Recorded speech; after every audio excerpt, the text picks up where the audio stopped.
안녕하세요. 아낌없이 크는 나무 아크나입니다. 오늘 소개드릴 책은 김성달 작가님의 소설집 환풍기와 달입니다. 힘겹게 살아가는 주인공 영애가 자신이 살아가는 존재 이유를 찾음으로써 자기 구원에 이루고자 하는 간절함과 안타까움이 묻어나는 단편소설 해바라기 심는 여자를 준비했습니다. 들어가시기 전에 구독, 좋아요, 알림 설정 잊지 마시고요. 자, 그럼 오늘도 유익한 시간 되시길 바랍니다. 환풍기와 달, 지은이 김성달, 펴낸 곳 세미, 초판 1쇄 발행일은 2010년 11월 5일입니다. 해바라기 심는 여자. 경수야, 너 내가 그렇게 좋으냐? 그럼. 왜? 내 첫 여자잖아. 36살의 사내 경수 입에서 첫 여자라는 말이 나오자 영애는 참을 수 없다는 듯이 웃었다. 점심시간이 지난 지가 한참인데 다방안은 여전히 한산했고 덕분에 경수는 영애와 마주보고 있는 시간이 많아 기분이 좋았다. 영애도 오늘은 어쩐 일인지 마주 앉아 경수 얼굴과 창밖으로 보이는 건널목을 번갈아 쳐다보며 질문 하나 불쑥 던지고 저 혼자 비시시 웃곤 했다. 그럼 부탁 하나만 들어줘. 부탁하세요. 오후에 강노인네 아파트에 좀 가줘. 강노인네 아파트를? 아침부터 영애가 일하는 다방으로 쫓아와 구석에 자리를 잡은 경수였다. 영애를 만난 후 새로 생긴 버릇이었다. 한동안 눈길조차 주지 않던 영애는 뻔질나게 드나드는 경수가 딱해 보였던지 다방에 손님이 뜸하면 잠깐 와서 앞에 앉아있긴 했지만 말이 없었다. 모처럼 이렇게 마주 앉아 웃고 이야기할 수 있어 흐뭇하기 이를 데 없었는데 하필이면 강노인네 아파트를 찾아가라는 부탁을 하니 경수는 난감할 따름이었다. 강노인은 경수가 자서전을 대필해준 노인이었다.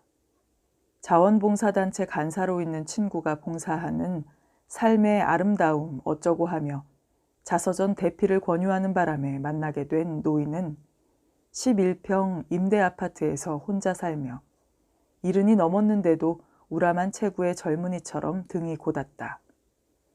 얼굴엔 붉은 기운이 정정하게 돌고 새카맣게 염색한 머리는 항상 포마드 기름을 발라 단정했다.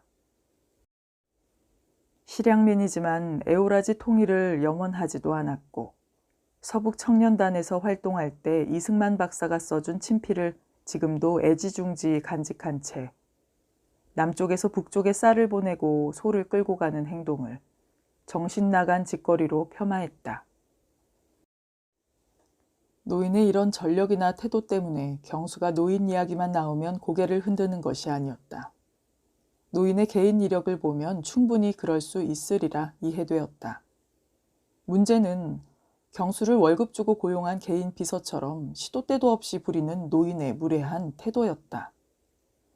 노인은 하루에도 수차례 경수에게 전화를 걸어 지금 쓰고 있는 부분을 읽어주기를 요구해 읽어주면 수정, 보완, 심지어 다시 쓰라고 강요하는가 하면 작업 속도가 너무 느리다고 채근했다.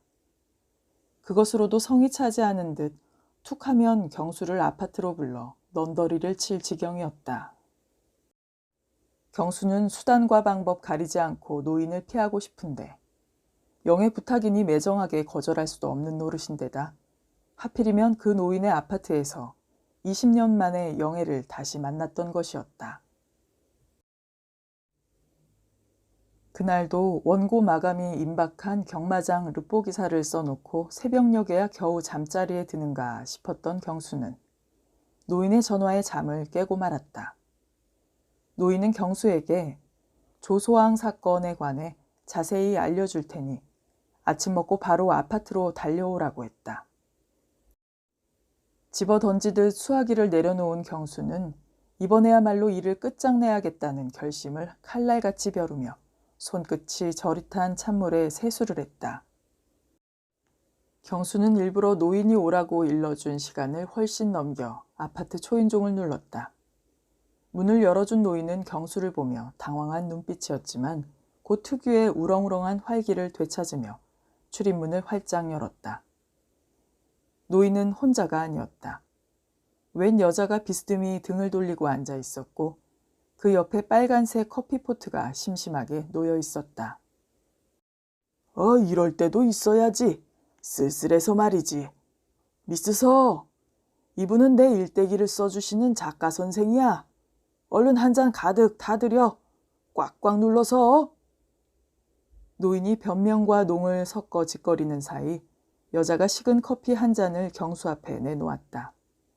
여자를 힐끗 쳐다보던 경수의 시선이 머뭇거렸다. 여자의 얼굴이 낯설지 않았다. 경수의 눈이 여자의 얼굴에 박혀 움직이지 않았다. 커피잔을 든 경수의 손이 가늘게 떨렸다. 영애였다. 키 큰 영애가 틀림없었다. 경수는 호흡이 가빠졌다. 쌍꺼풀이 없지만 시원하게 눈이 큰 얼굴은 화장을 했지만 유년의 모습을 음영처럼 또렷이 간직하고 있었다. 이쪽에 이상한 낌새를 눈치챘는지 여자도 경수를 빤히 쳐다보았다. 경수와 달리 여자는 별다른 표정 변화를 보이지 않은 덤덤한 얼굴로 커피잔을 챙기고 노인에게 돈을 받아들고 밖으로 나갔다. 여자의 행동을 하나도 놓치지 않고 지켜보고 있던 경수는 튕기듯이 자리에서 일어나 밖으로 뛰었다. 뒤에서는 노인의 악다구니 쓰는 소리가 들렸지만 경수는 뒤도 돌아보지 않았다.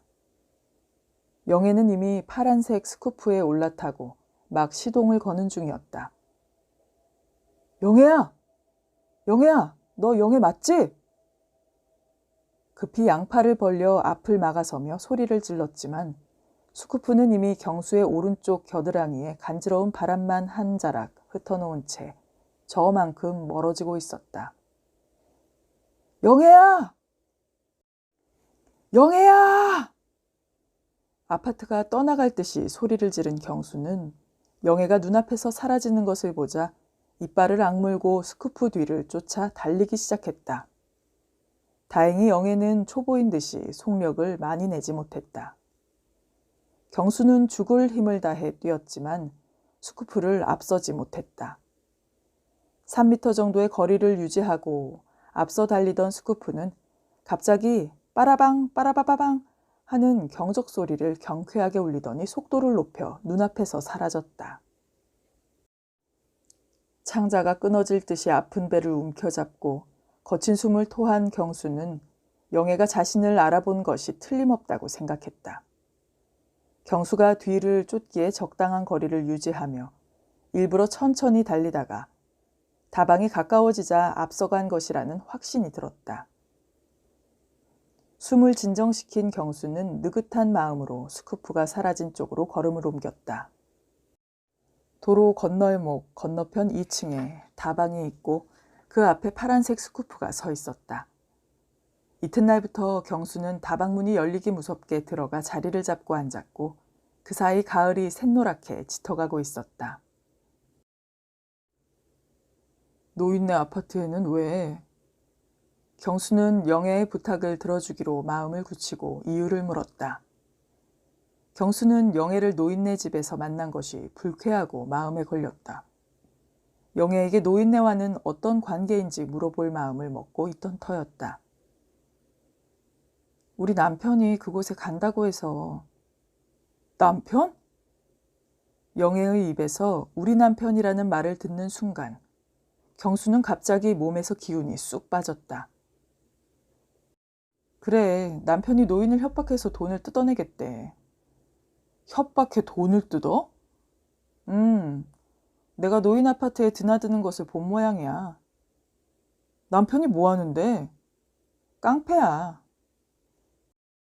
너무도 유들유들한 영애 말투 때문에 경수는 하마터면 킥 웃을 뻔했지만 곧 이유를 알 수 없는 못마땅함이 몰려 얼굴이 붉어졌다. 곱지 않은 시선으로 영애를 훔쳐보았다. 혹시 신문 가십거리로 심심찮게 등장하는 부부 공갈단이 아닐까 하는 방정맞은 생각까지 고개를 쳐들었다. 경수야, 너무 이상하게 생각하지 마. 이상하게 생각 안 하는 게 이상하지. 그래, 넌 노인네 아파트에서 뭘 했니? 경수의 잡바듬한 말투에 영애가 갑자기 준엄한 표정으로 말했다. 웃으며 커피 탔다. 경수는 할 말을 잃고 허둥대다가 겨우 입을 열었다. 내가 거기서 뭘 하면 돼? 그냥 있어주기만 하면 돼. 걱정 마라. 남편 나쁜 사람 아니야. 경수는 나쁜 놈이 아닌데 남의 등을 쳐먹고 살아 하는 말이 목구멍까지 치밀었지만 간신히 참았다. 뭔가 미궁 속으로 빠져드는 느낌이었지만 부탁하는 영애의 말 속에 이상한 힘이 들어있어 뿌리칠 수 없었다. 그 힘은 간절함 같은 것이 아니라 어떤 단단함 같은 것이었다. 순리나 의지와 상관없는 본능이 뿜어내는 단단함이었다. 이야기를 하는 동안 영애는 시종일관 담담해서 한 500년을 살아온 느티나무 같은 느낌이었다. 허공에 던진 영애의 눈빛은 아무것도 보지 않으려는 듯 피사체를 잡으려는 의지 따위는 아랑곳 없이 그저 뻥 뚫려 태고의 어둠이 고즈넉하게 깔린 오래된 동굴 입구 같았다. 알았다. 가보지 뭐. 경수는 영애의 남편이 어떤 사람인지 눈으로 확인하고 싶었다. 경수야, 손 내밀어봐. 영애가 쑥스러운 듯이 나지막하게 말했다. 경수가 손바닥을 앞으로 내밀자 영애가 오른손을 경수 손바닥 위에 올려놓고 천천히 주먹을 폈다. 기억하니? 아, 해바라기 씨. 갑자기 다방 출입문 쪽이 수선스럽더니 67명의 노인들이 안으로 몰려들어 영애는 자리에서 일어났고 경수는 해바라기 씨를 손바닥에 움켜쥐고 다방을 나왔다. 밖은 한층 짙어진 가을 오후의 햇살 기세가 사뭇 드세었다. 경수는 해바라기 씨를 입에 하나 넣었다. 오랜만에 느끼는 입 안의 해바라기 씨 맛이 경수의 기억 속에서 먼지를 하얗게 뒤집어 쓰고 방치되어 있던 장면 하나를 쏙 당겨오는 것이었다. 가을과 겨울의 경계가 애매해서 학교 화단에 핀 노란 국화꽃이 밤새 내린 서리에 무참히 쓰러진 날이었다. 신장로 위 뽀얀 먼지 사이로 아이들이 달리고 있었다.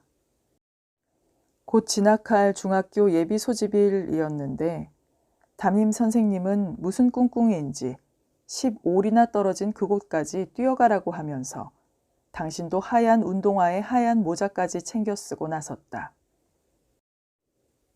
새로운 학교에 대한 기대와 설렘 그리고 두려움을 가지고 기세 좋게 출발한 아이들은 오리도 못 가 가쁜 숨을 내뿜었다. 60여 명이 한꺼번에 뛰며 달리는 흙먼지 때문에 숨을 제대로 쉴 수 없었다. 오랫동안 비가 오지 않아 땅은 종잇장처럼 바삭거렸다. 자전거를 타고 앞서거니 뒤서거니 하며 아이들을 독려하던 선생님도 난감한 모양이었다. 괜한 짓을 했구나 하는 얼굴로 경수를 불렀다. 모든 책임은 반장인 너에게 맡긴다. 소집 시간까지 반드시 도착하도록 해. 자전거를 탄 선생님이 산 모퉁이를 돌아 눈앞에서 사라지자 아이들은 대열에서 이탈하여 논두렁으로 내려가거나 산 위로 기어올랐다. 아이들은 순식간에 흩어져 버리고 신장로를 걷고 있는 것은 경수를 포함해 불과 4, 5명에 불과했다.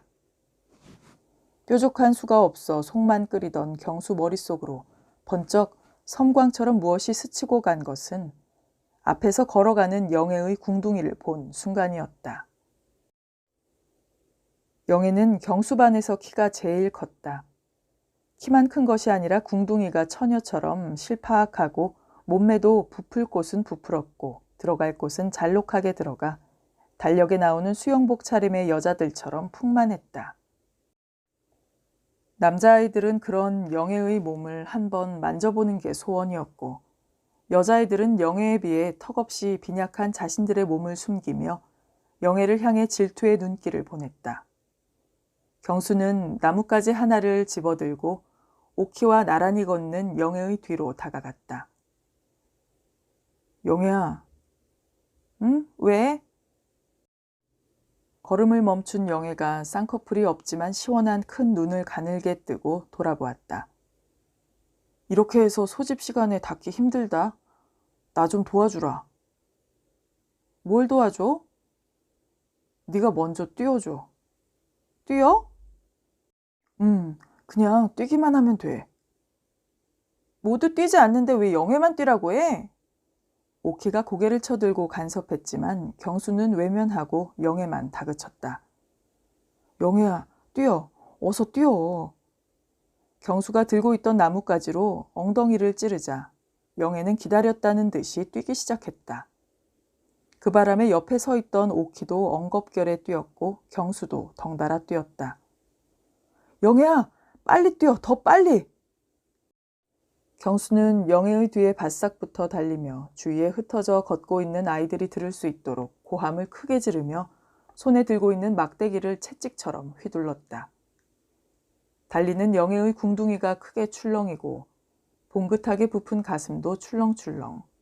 마치 집 앞 모래사장을 쉼 없이 드나드는 파도처럼 물결의 파고를 이루었다. 얼마 지나지 않아 경수의 예상대로 논두렁과 산비탈에 흩어져 있던 아이들이 영애 주변을 에워싸며 달리기 시작했다. 영애, 달려라, 달려! 영애야, 빨리 달려! 열광한 남자아이들은 숨을 헐떡이며 고함을 질렀다. 손에 든 나뭇가지로 영애의 몸을 쉬지 않고 염탐하고 집적거렸다. 무엇에 홀린 분위기 속에서 아예 막대기를 던져버리고 손으로 영애의 몸을 만지는 녀석들도 있었다. 경수는 그만하고 싶었지만 아이들은 이미 제정신이 아니었다. 사냥감을 쫓는 사냥꾼처럼 잔뜩 흥분하고 고양된 아이들의 모습에서 경수는 통제할 수 없는 두려움을 느끼며 뒤로 빠졌다. 뭔가 하지 말아야 할, 해서는 안 될 짓을 한 불안과 근심이 갑자기 가슴에 꽉 차며 우울해졌지만 선생님의 지시를 지키고 싶어 일이 굴러가는 대로 가만히 지켜보았다. 다행히 아이들은 더 이상의 광폭한 행동을 하지 않았다. 영애 덕분에 소집 시간보다 훨씬 이르게 목적지인 중학교에 도착할 수 있었다. 그날 저녁 영애가 경수네 집에 왔다. 영애는 무당의 딸이었다. 집 대문 앞에 빨간 깃발이 붙어 나붓기는 대나무 장대가 서 있는 영애네 집은 말미산 산자락에 외롭게 떨어져 있었다.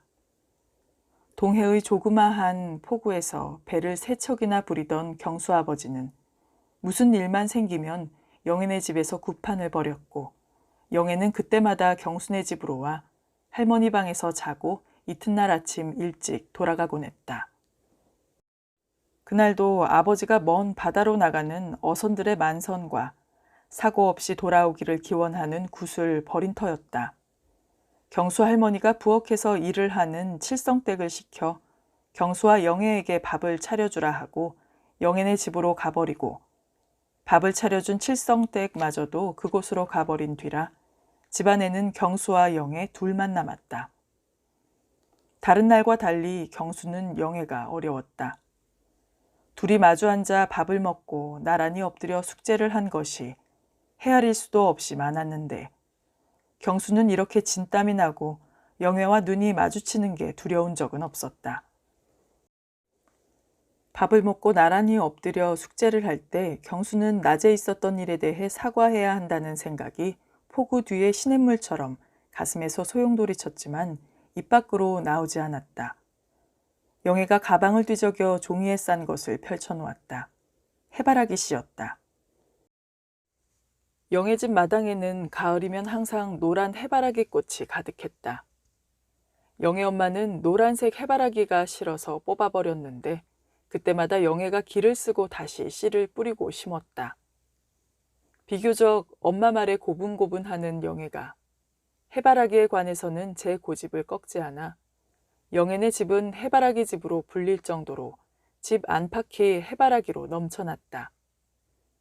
가을이면 영애는 배가 불룩하도록 가방에 해바라기 씨를 넣고 다니며 아이들에게 한 주먹씩 나눠주는 게 일이었다.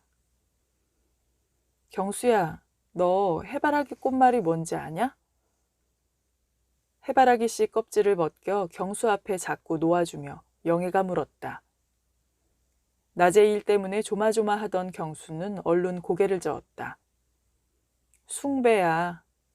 숭배? 그래, 숭배.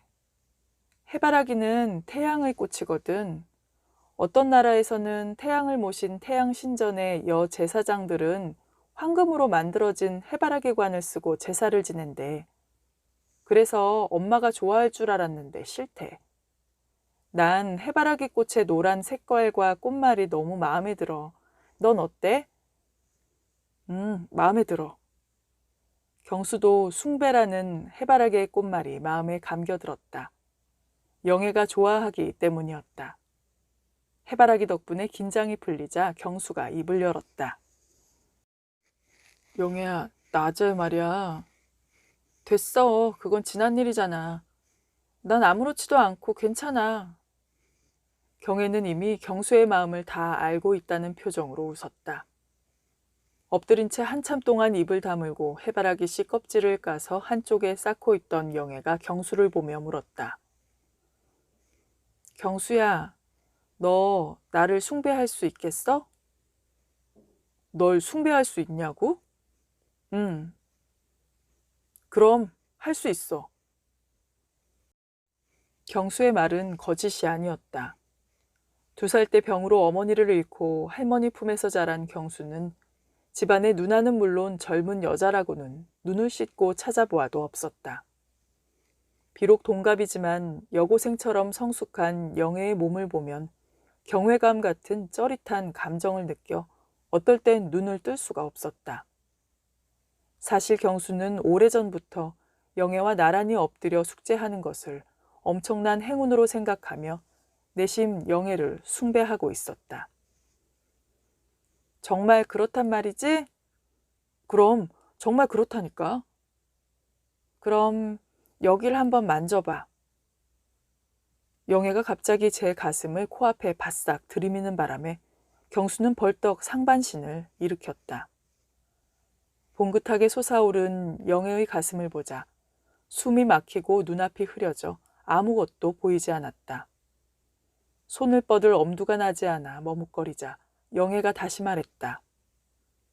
경수야, 만져봐. 괜찮아. 경수는 눈을 감고 손을 내밀었지만 손끝이 바르르 떨렸다. 영애가 살그머니 경수의 손을 잡아 제 가슴 위로 당겼다. 뭉클한 감촉이 손에 잡히는 순간 경수는 너무 놀라 방귀를 뀌고 말았다.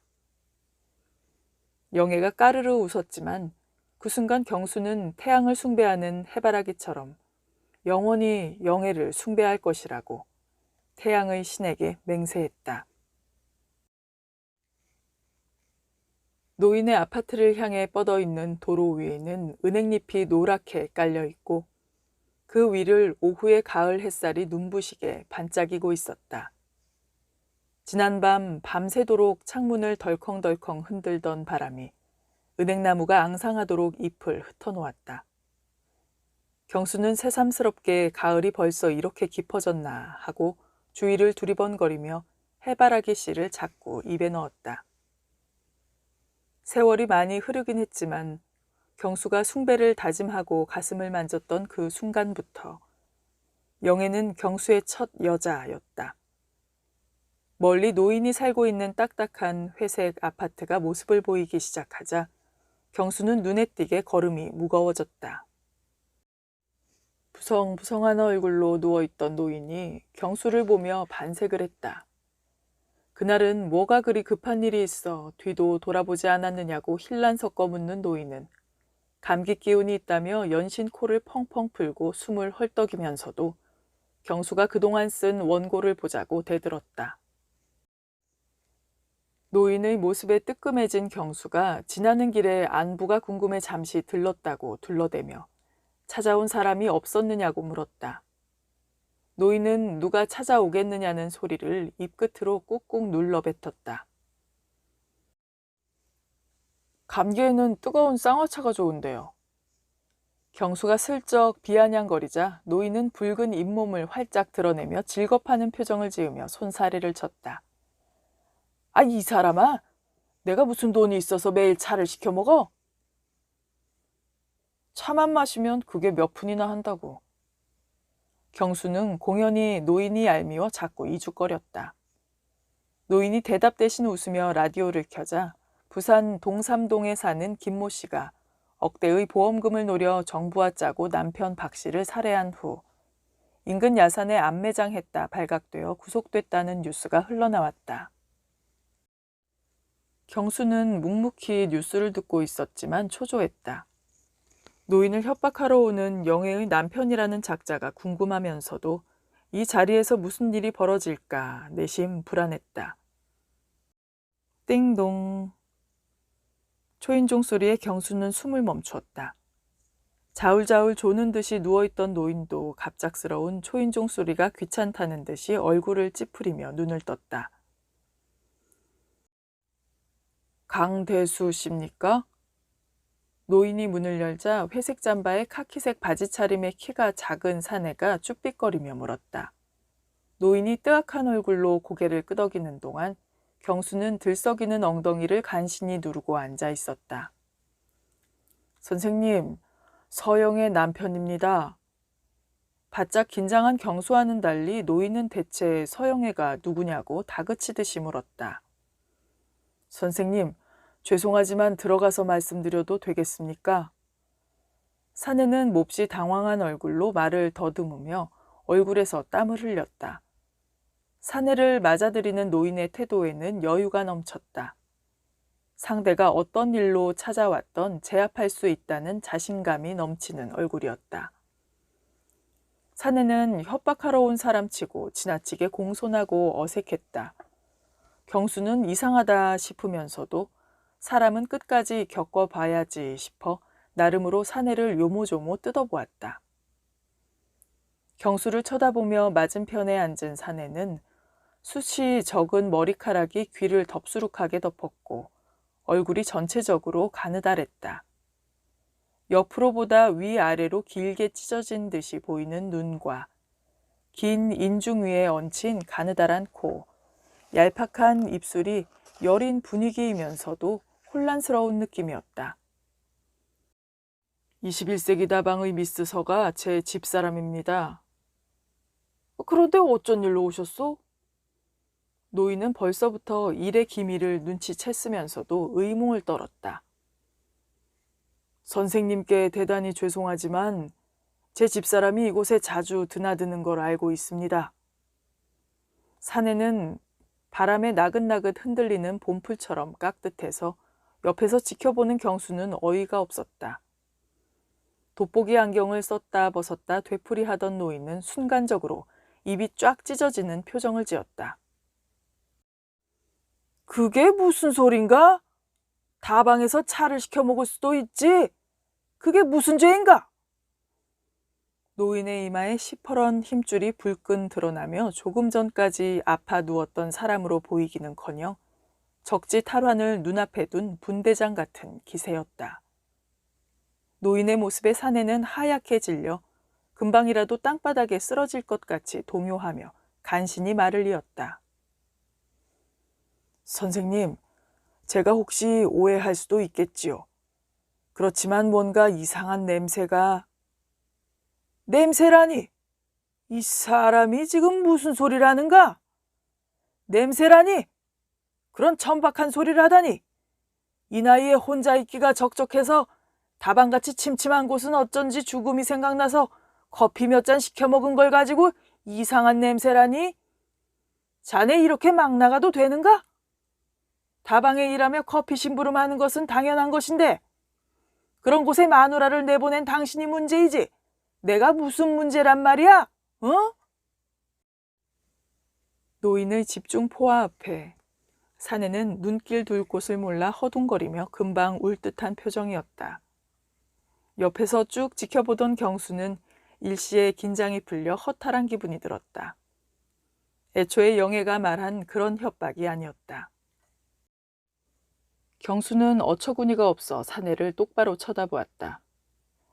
약점을 잡아 돈을 갈취하는 깡패라는 작자가 저런 꼴이라니 한심하기 그지없어 내가 봐도 저보다는 나을성 싶다는 생각이 들었다. 협박이 아니라 숫제 애원이었다. 경수는 사내가 어서 돌아가 주었으면 싶었다. 경수는 애초에 이곳에 올 때와는 전혀 다른 이유로 여기에 온 것을 후회했다. 예, 선생님 말씀이 맞습니다. 그렇지만 아무도 없는 아파트에 남자와 여자 단 둘이 있으면 혹시 그런 일이 있을 수도 있겠다 싶어서. 당신이 생각하는 그런 일이 대체 어떤 일인지 구체적으로 말해봐. 그리고 단 둘이라니? 여기 계신 작가 선생도 함께 마실 때가 많았네. 그렇지 않은가, 작가 선생? 노인은 노회한 웃음으로 경수를 슬쩍 끌어들였다. 노인 말처럼 자주는 아니고 동석한 것은 사실이라 경수는 고개를 끄덕였다. 옆에 팔짱을 끼고 앉아있던 경수까지 거들고 나서자 사내는 전의를 상실한 모습으로 단박에 고개가 꺾였다. 노인은 한껏 기고만장해져서 사내를 쥐잡듯이 다루었고 누가 협박을 하고 누가 협박을 당하는지 오락가락하더니 마침내 사내가 처참하게 일그러진 얼굴로 노인에게 깍듯이 절까지 하고 물러났다. 사라지는 사내를 보며 경수는 마치 재가 당한 듯이 얼굴이 붉어지며 뜨거운 기운이 머리 위로 치솟았다. 저런 물렁한 것들 다루는 법은 내가 손바닥 보듯이 잘 알지. 노인은 운동화를 신고 출입문 뒤로 사라지는 사내의 등 뒤에 차가운 냉소를 던지며 중얼거렸다. 경수는 승리감에 기고만장한 얼굴이 된 노인을 내버려두고 서둘러 자리에서 일어났다. 노인이 뒤에서 조소왕 하고 또 악을 썼지만 정말 안녕입니다 하며 서둘러 걸었다. 사내는 빈 놀이터 그네 위에 앉아 있었다. 경수는 그냥 지나치려다가 발길을 사내 쪽으로 돌려 흔들리는 그네 위에 걸터 앉았다. 사내 얼굴에는 아직까지도 굵은 땀방울이 달려 있었다. 놀란 기색이 가시지 않은 사내의 얼굴을 보자 경수는 원인 모를 짜증이 치밀었다. 도대체 그게 뭐요? 장난이요? 협박이요? 마누라 앞세워서 돈 뜯어내려고 작정했으면 그 빌어먹을 노인네의 다리를 분질러 놓던가 모가지를 비틀어서 돈을 뜯어야지. 그게 뭐 하는 거요? 사내는 경수가 모지락스러운 소리를 하는 동안 입을 비죽비죽 내밀었지만 결국 한마디도 하지 못한 채 얼굴빛만 심하게 검어졌다. 숨을 거칠게 내뱉으며 고통스럽게 몸을 뒤틀기도 했다. 경수는 사내의 그런 모습조차 싫었다. 영애가 다방에서 차를 팔며 노인에게 웃음을 파는 것이 사내 탓이라고 여겨졌다. 사내 때문에 영애의 현재가 더 고통스러울 것이라 생각하니 경수는 더럽고 얄궂은 기분이었고 그런 속내를 숨기지 않고 드러내 사내를 야료하고 조롱했다. 건들건들 흔들리는 그네에 앉은 채 사내는 노인 앞에서보다 더 심한 수치를 당하면서도 끝내 말이 없었다. 잠시 후 사내가 일어서며 조용히 물었다. 당신은 누구시죠? 사내는 해질녘의 그림자처럼 조용히 경수 앞에서 멀어져 갔다. 사내가 걸어가는 아파트 입구에 파란 스쿠프를 탄 영애가 서 있었다. 경수는 시종 게임을 리드하다가 갑자기 카운터 펀치를 맞은 복싱 선수처럼 정신없이 앉아있다가 주위의 나무 위로 짙은 어둠이 내릴 즈음에 간신히 자리에서 일어났다. 해바라기 꽃말을 가르쳐주고 가슴을 만지도록 허락한 후에도 굿이 벌어지면 영애는 경수네 집에 와서 밥을 먹고 할머니 방에서 잠을 잤다. 하지만 경수에게는 예전의 그 영애가 아니었다. 경수가 수컷으로 세상에서 경험한 첫 여자로 가슴에 들어와 있었다. 오직 영애 생각만 나고 영애 꿈만 꾸고 영애만 기다렸다. 겨울방학이 시작되었고 곧 심한 폭우와 함께 시작된 태풍이 닷새째 계속되었다. 경수는 폭우 속을 뚫고 말미산 산자락에 홀로 서 있는 영인의 집 앞까지 수도 없이 왔다 갔다 했다. 일주일을 넘기도록 짙어지던 태풍이 잦아들며 폭우도 점점 위력을 잃어가고 세상이 다시 제 모습을 되찾고 있었지만 태풍이 남기고 간 흔적은 마을에 엄청난 상처를 남겼다. 인근 항구에 피신한 줄 알았던 경순의 배 가운데 두 척이 태풍과 함께 바닷속으로 사라졌고 선원 모두 목숨을 잃었다. 마을에 큰 구판이 벌어졌지만 예전의 축제같이 왁자하던 분위기는 온데간데 없고 죽은 이들의 침울하고 서글픈 넋두리가 영애 엄마의 이불 통해 흘러나와 보름 동안 음산하게 마을 안팎을 떠돌았다. 한꺼번에 많은 사람이 목숨을 잃어 항구 업한장에 큰 천막을 치고 구술했다. 굿이 벌어지는데도 영애는 경순의 집에 오지 않았다. 경수는 할머니의 눈치를 살피다 집을 나와 영애네 집으로 갔다. 영애는 꽃이 지고 꽃대만 남은 바싹 마른 해바라기가 태풍에 뿌리 뽑힌 마당에 서 있었다. 대문 앞에서 그 모습을 본 경수는 어떤 슬픔 덩어리가 울컥 목을 차고 올랐다. 영애야. 경수는 울음이 타는 목소리로 영애를 불렀다. 영애는 대답 대신 긴 팔을 흔들어 경수를 불렀다. 영애는 대궁이 꺾이고 쓰러진 해바라기 사이에서 경수를 가만히 안아주었다. 한마디 말이 없었다. 경수는 눈물이 주르륵 흘렀다. 외롭고 두려웠었다. 목숨을 잃은 어른들은 경수 친구의 아버지들이었다. 동네 사람들은 경순의 집을 향해 증오를 여과 없이 드러냈다. 굿이 벌어지는 동안에도 죽은 선원 식구들이 경순의 집에 뛰어들어 사람 살려내라고 울부짖었다. 경수는 두려움에 몸을 떨며 주위를 두리번거렸지만 어디에도 의지할 곳이 없었다. 영애의 품에 안기어 봉긋 솟은 가슴 사이에 얼굴을 묻자 비로소 안심이 되고 두려움이 진정되었다. 영애는 오랫동안 경수의 얼굴을 가슴 사이에 묻고 있었다. 주인 잃어 퇴락한 줄 알았던 영애네 집은 생각보다 멀쩡했고 낡고 바래긴 했지만 빨간 빛이 여전한 당 깃발이 대나무 끝에 달려 천연덕스럽게 나부끼고 있었다. 높아 보이던 영애네 집 담장은 경수 어깨에 닿을 정도여서 뒤꿈치를 들고 애를 쓰지 않아도 마당이 내려다 보였다. 마당에는 노란 해바라기가 가득 피었고 장대에 줄을 연결한 빨랫줄 앞에서 아이 업은 여자가 눈부시게 흰 기저귀를 널고 있었다. 경수는 첫눈에 영애라는 것을 알았다. 영애는 하얀 기저귀를 탈탈 털어 빨랫줄에 널고 잠시 눈물 겹도록 파란 가을 하늘을 보고 또 하나를 들어 탈탈 털어 널고 하늘을 우러러 보는 동작을 되풀이하며 자장가를 불렀다. 영애의 등에 업힌 아이가 경수를 보고 소리 없이 방글방글 웃었다.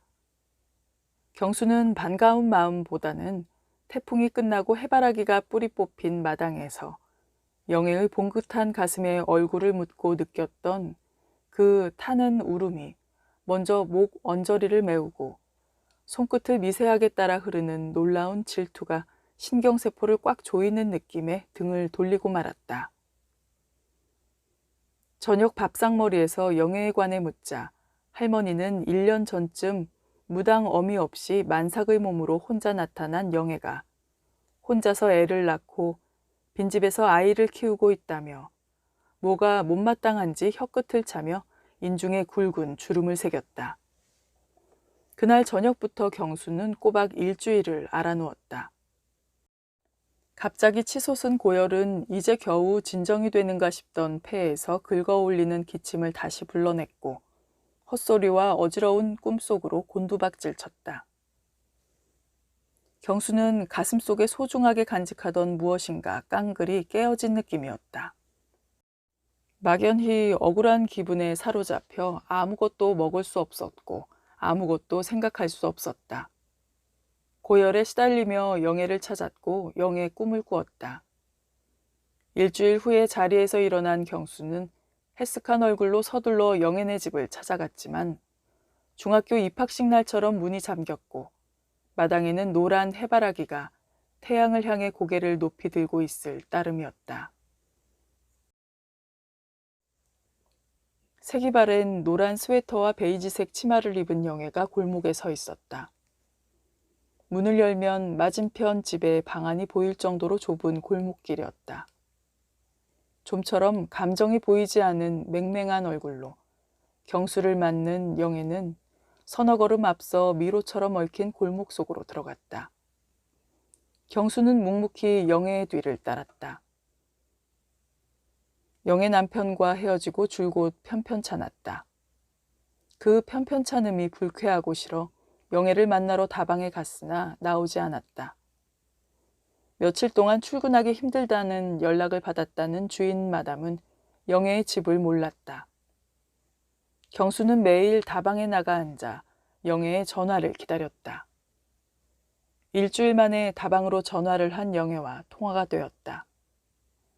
꼭 봐야겠다는 경수의 말에 영애는 집을 비울 수 없으니 시간이 되면 찾아오라고 약도를 알려주었다. 영애가 사는 곳은 축대 끝에 아슬아슬하게 걸린 단칸방인데 앞에 제법 큰 마당이 있었다.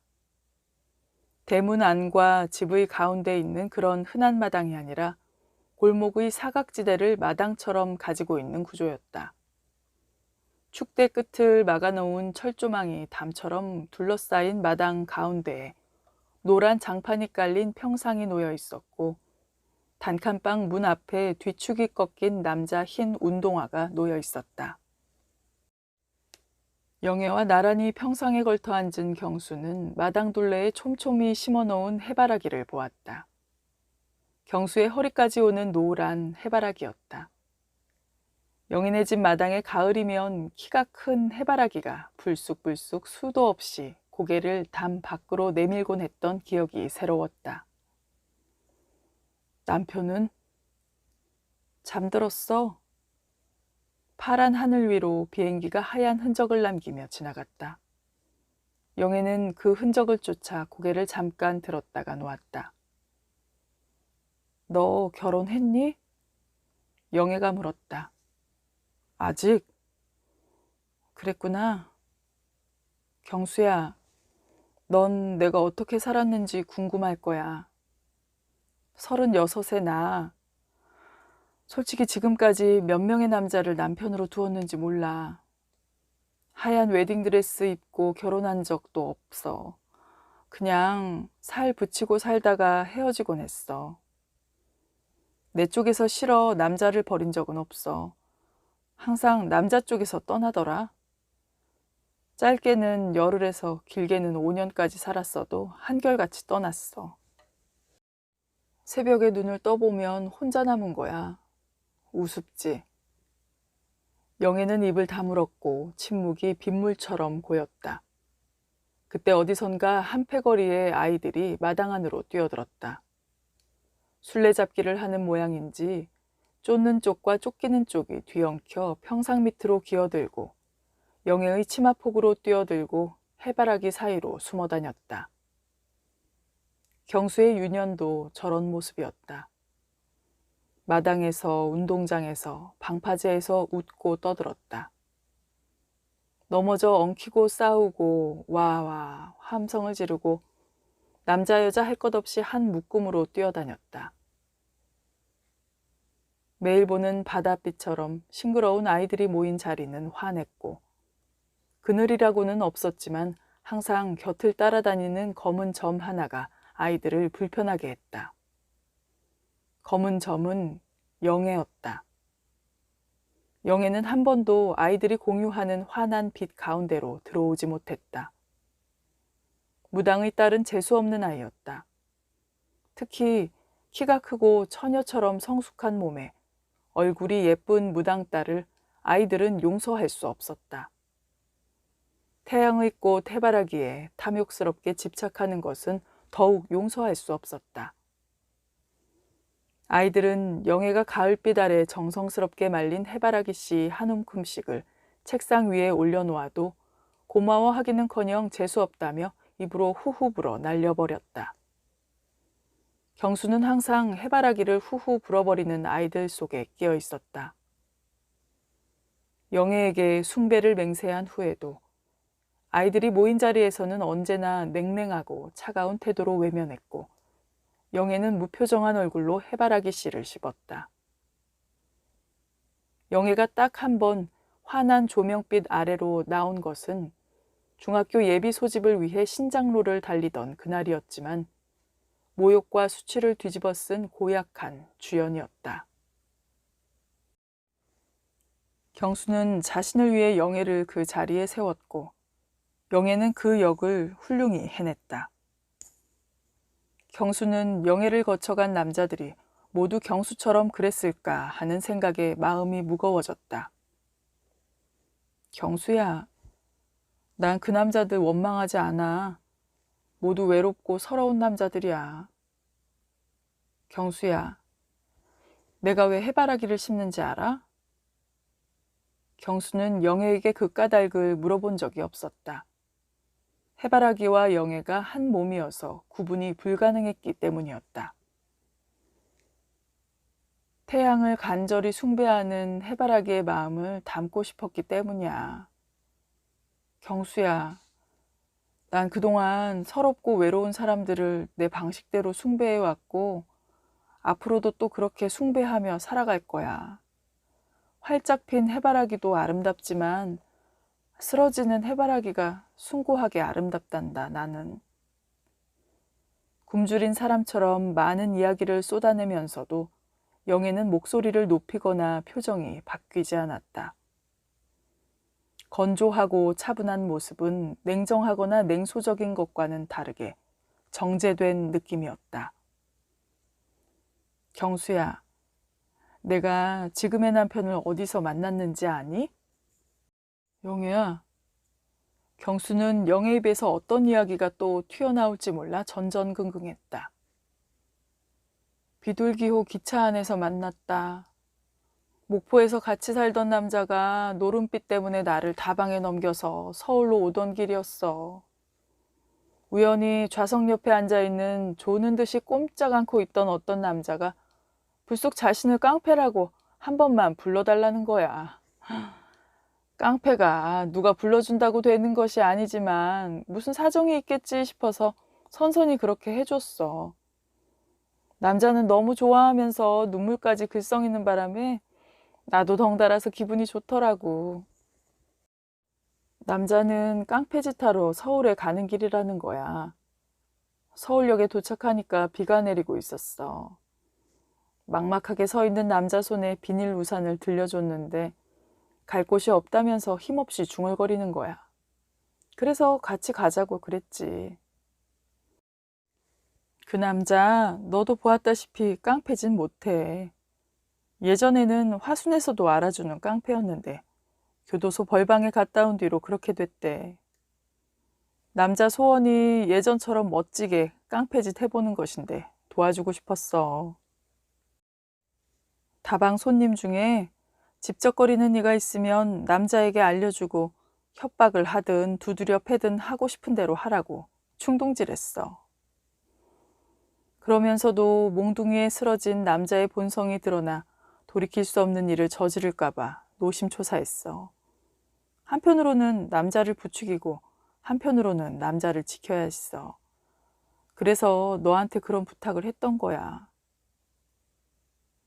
무섭도록 평정을 유지하던 목소리가 약간 떨린다 싶더니 영애는 입을 다물었다. 옆으로 비껴 세운 영애의 얼굴에서 차갑도록 자신을 억제하는 모습이 흘낏 엿보였다. 남편이 노인의 아파트를 갔다 온 후부터 집 밖에 나가질 않아. 남편에게 무슨 일이 있었는지 짐작이 가. 너나 노인을 탓할 생각은 없어. 경수야, 중학교 입학 앞두고 엄마랑 내가 왜 갑자기 고향을 떠난 줄 알아? 영애는 경수가 오랫동안 궁금해하던 쪽으로 이야기 방향을 돌리며 잠깐 한숨을 돌렸고 그 틈에 경수는 숨을 크게 토해냈다. 태풍 때문에 죽은 사람들 구슬한 후에 엄마가 이상해졌어. 태풍이 아니라 엄마의 신력이 부족해서 사람들이 죽었다고 괴로워하면서 절망하던 엄마는 공동체 생활을 하던 종교 집단에 들어가면서 나를 그 집단 교주에게 여자로 바쳤어.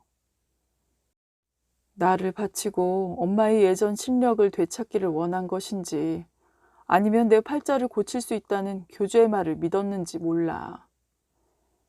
예전에 신력을 되찾기를 갈망하던 엄마는 곧 죽었는데 아무도 그 이유를 몰라.